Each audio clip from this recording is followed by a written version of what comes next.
लाडकी बहीण योजनेमुळे सामाजिक न्याय विभागाला 7,000 कोटींचा फटका बसलाय। निधीला कात्री मिळाल्याने सामाजिक न्याय मंत्री संजय शिरसाट नाराज झाल्याची माहिती आहे। निधी कमी करू नये यासाठी मुख्यमंत्र्यांना निवेदन देणार असल्याची माहिती शिरसाट यांनी दिली आहे। सतीश भोसलेच्या कुटुंबियांनी मुख्यमंत्री देवेंद्र फडणवीसांकडे न्याय मागितलाय। खोक्याच्या राहत्या घरावर वन विभागाने कारवाई केली। या कारवाईनंतर परिसरात आग लावण्याचा प्रयत्न करण्यात आला। खोक्यावर कारवाई करा, आमच्यावर अन्याय नको, कुटुंब उघड्यावर पडले, न्याय द्या अशी मागणी खोक्याच्या कुटुंबियांनी केली आहे।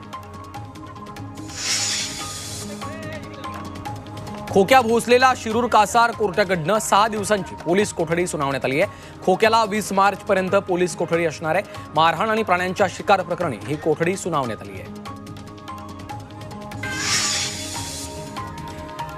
राज्यात धुलीवंदन सण उत्साहात साजरे केले जात आहेत। बंजारा समाजामध्ये या सणाला अनन्यसाधारण महत्त्व आहे। एका महिन्यापासून या सणाची तयारी बंजारा समाजातली महिला पुरुष करत असतात। ग्रामीण भागात होळी धुलीवंदन सणाला एक वेगळं महत्त्व आहे। बंजारा बांधव यावेळी पारंपरिक गाणी गात धुळवड साजरी करतात।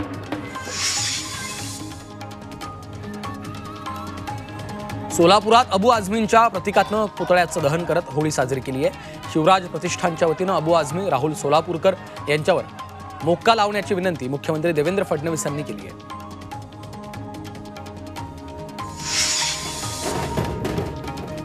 रत्नागिरीतील पालीमध्ये उद्योगमंत्री उदय सामंतांनी शिमगोत्सवाला हजेरी लावली। यावेळी उदय सामंतांनी ढोल ताशा वाजवत आनंद साजरा केला। तर जुन्नरचे आमदार शरद सोनवणे यांनी शिमगोत्सवाचा आनंद घेतला आहे। अकोल्यात राष्ट्रवादी काँग्रेसचे आमदार अमोल मिटकरी यांनी होळी साजरी केली आहे। छत्रपती शिवाजी महाराज आणि छत्रपती संभाजी महाराज यांच्याविषयी केलेल्या विकृत साहित्याची होळी करण्यात आली। त्याचबरोबर शासनाने विकृत साहित्याचा भाग हटवावा अशी मागणी अमोल मिटकरींनी केली आहे।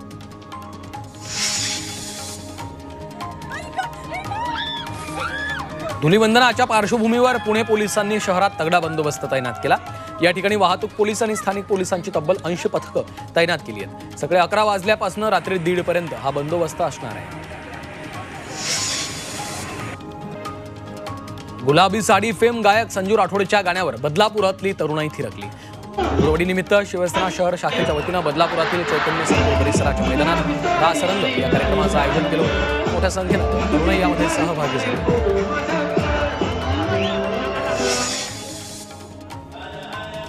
धुलीवंदनानिमित्त मावळ तालुक्यातील धामणे गावातील नीलकंठेश्वर मंदिरात शंकराच्या पिंडीवर रंगांची उधळण करण्यात आली। भाविकांनी रंगीबेरंगी पिचकाऱ्या आणि फुलांची आरास करत मंदिराची सजावट केली आहे।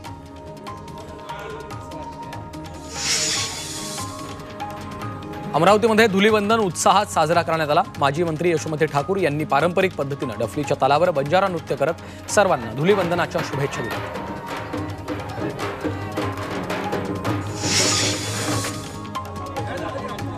क्रीडा मंत्री दत्तात्रय भरणे यांनी नैसर्गिक रंगांनी धुलीवंदनाचा सण साजरा केला। त्यांनी आमदार भीमराव तापकीर आणि सहकाऱ्यांसह रंगांच्या सणाचा आनंद घेतला। यावेळी कोरड्या रंगांचा वापर करा आणि पाण्याचा अपव्यय टाळा असं आवाहन केलं।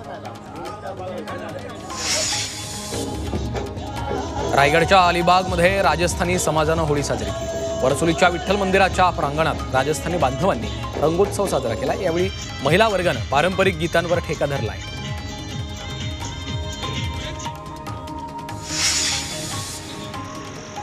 कल्याण शहरात धुलीवंदनात रंगांचा बेरंग होऊ नये यासाठी पोलिसांचा कडक बंदोबस्त तैनात केलाय।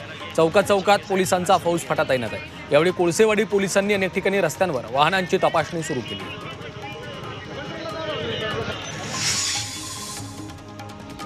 बारामतीच्या कृषी विज्ञान केंद्रात शरद पवारांनी भेट दिली आहे। त्यांच्यासोबत प्रदेशाध्यक्ष जयंत पाटील आणि खासदार सुप्रिया सुळे उपस्थित होत्या।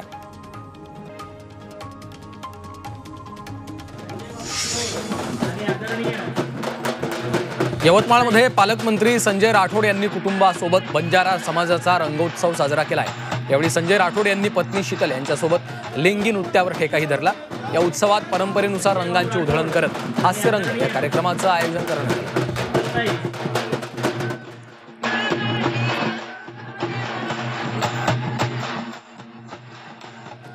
शिर्डीत वारकऱ्यांचा मेळावा भरणार आहे। अखिल भारतीय मराठी साहित्य संमेलनाचं 22 आणि 23 मार्चला आयोजन केलंय।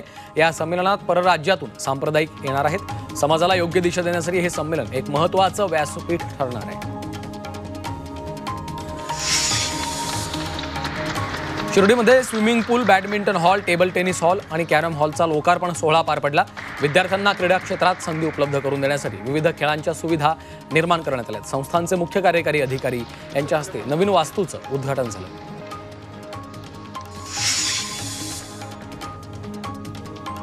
उपमुख्यमंत्री एकनाथ शिंदे यांना संत तुकाराम महाराज पुरस्कार जाहीर झालाय.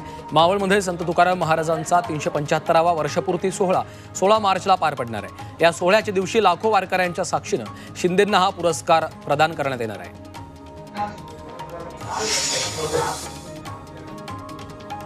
शिर्डीमधील संगमनेरमध्ये देवीच्या मंदिरातील सोनं आणि चांदीची चोरी झाली. या प्रकरणी 6 आरोपींना अटक करण्यात आली आहे. या आरोपींकडनं 26 लाखांचे दागिने जप्त करण्यात आले.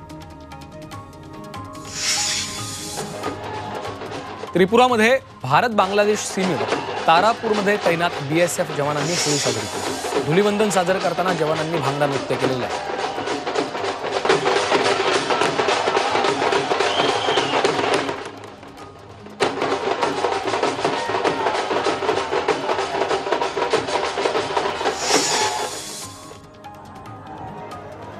बेळगावात पारंपरिक पद्धतीनं शिस्तबद्धरित्या होळी साजरी करण्यात आली आहे. छत्रपती शिवाजी स्टेडियमवर आयोजित करण्यात आलेल्या होळी कार्यक्रमाला अधिकारी, जवान आणि प्रशिक्षणार्थी उपस्थित होते. होळीच्या भोवती रिंगण करून उपस्थितांनी गोल फिरत शंखनाद केलाय.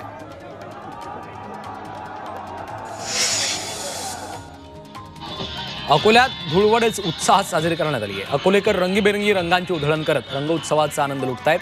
शहरात अनेक ठिकाणी रंग उत्सवाला सकाळपासूनच सुरुवात झाली.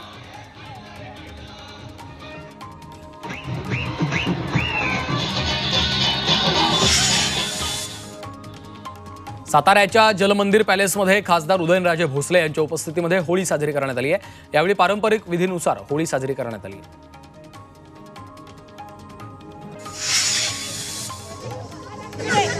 मुंबईमधील शिवाजी पार्कात ज्येष्ठ नागरिकांनी धुळवड साजरी केली. शिवाजी पार्कातील आजी आजोबा उद्यानामध्ये ज्येष्ठ नागरिकांनी रंगांची उधळण करत रंग उत्सव साजरा केलेला आहे. रोज नित्यनियमानं व्यायामासाठी येणारे नागरिक आज रंगांचा वर्षाव आणि गाण्याच्या तालावर थिरकले. पुण्यामध्ये वंचित तसंच दुर्धर आजारांना ग्रस्त घटकातील मुलांसाठी होळी आयोजित केली जाते. या निमित्तानं ही मुलं आनंदाच्या विविध रंगांमध्ये न्हाऊन निघतात. पुण्याचे खासदार तसंच केंद्रीय राज्यमंत्री मुरलीधर मोहोळ यांच्यासह विविध क्षेत्रातले मान्यवर यावर्षी उपक्रमात सहभागी झाले.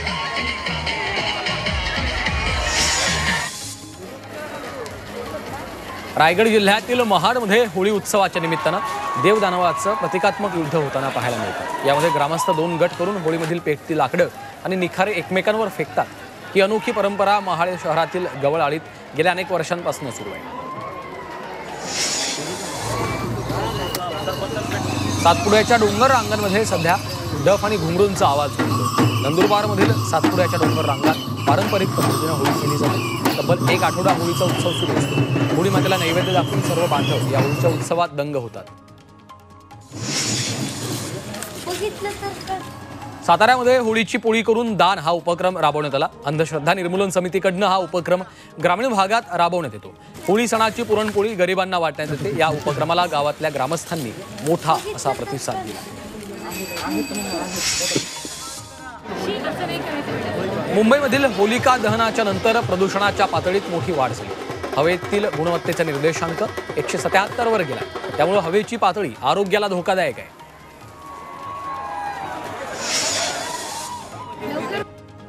नाशिकच्या येवल्यात होलिका दहन झाल्यानंतर धुलीवंदन साजरा करताना पाहायला मिळतं. सर्वत्र धुळवडीचा उत्साह आहे. लहान मुलांसह सर्वजण एकमेकांना रंग लावत सण साजरा करतात.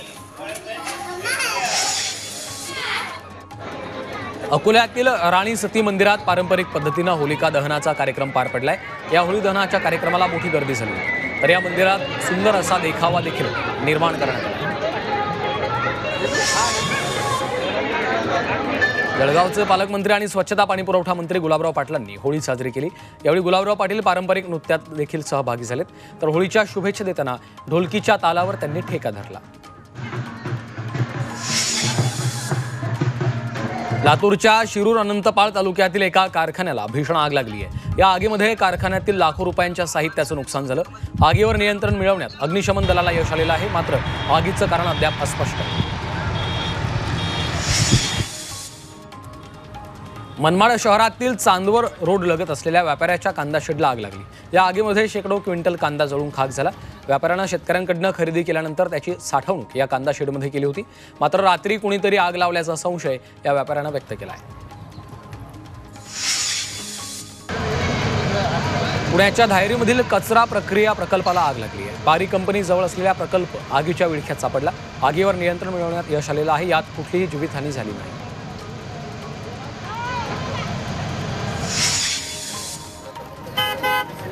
नाशिक संभाजीनगर महामार्गावर 3 वाहनांमध्ये भीषण अपघात झालाय। या ठिकाणी रस्त्याचं काम सुरू असल्याने एकेरी वाहतूक सुरू होती, त्यामुळे हा 3 वाहनात अपघात झाला। यामध्ये एका कारचं मोठं नुकसान झालं। सुदैवाने कुठलीही जीवितहानी झाली नाही।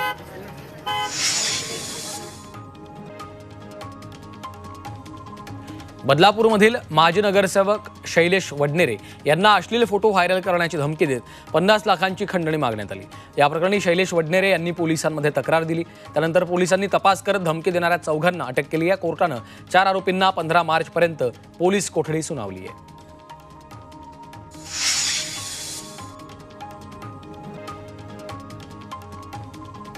सोलापूरच्या बार्शी टोळक्यांनी तरुणावर हल्ला केलाय। नेहमी का बघतोस म्हणून 4 जणांनी मारहाण केली।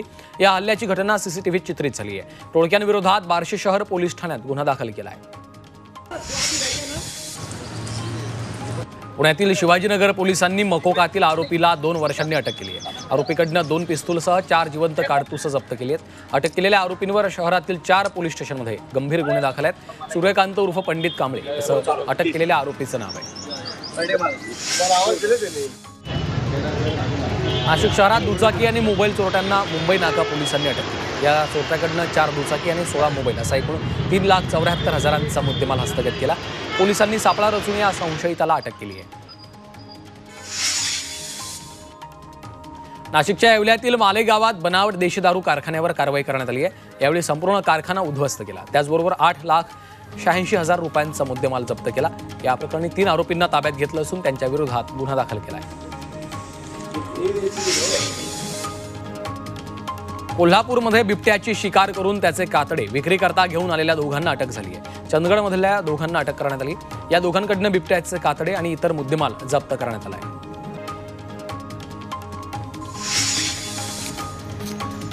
पुण्यातील जुन्नरमध्ये शेतकऱ्यांना कृषी पंपाची चोरी करणाऱ्या टोळीला अटक करण्यात आली आहे। या प्रकरणी पोलिसांनी 6 आरोपींना जेरबंद केलं। या आरोपींकडनं 1.5 लाखांचा मुद्देमाल जप्त केला आहे। पुण्यात फटाक्याचा आवाज काढणाऱ्या सायलेन्सरवर कारवाई करण्यात आली आहे। या कारवाईमध्ये बुलडोझरनं जवळपास 2000 सायलेन्सर नष्ट केले। त्याचबरोबर दुचाकी मालक आणि गॅरेज मालकांवर देखील कारवाई होणार आहे।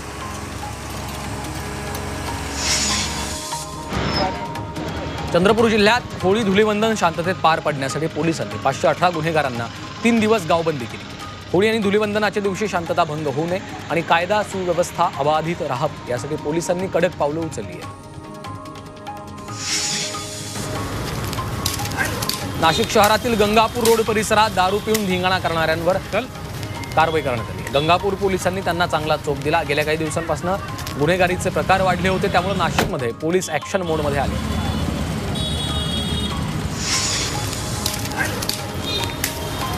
अमरावतीच्या कुरळपूर्णा इथं बच्चू कडूंचं अनोखं आंदोलन धुलीवंदन पाहायला मिळालं।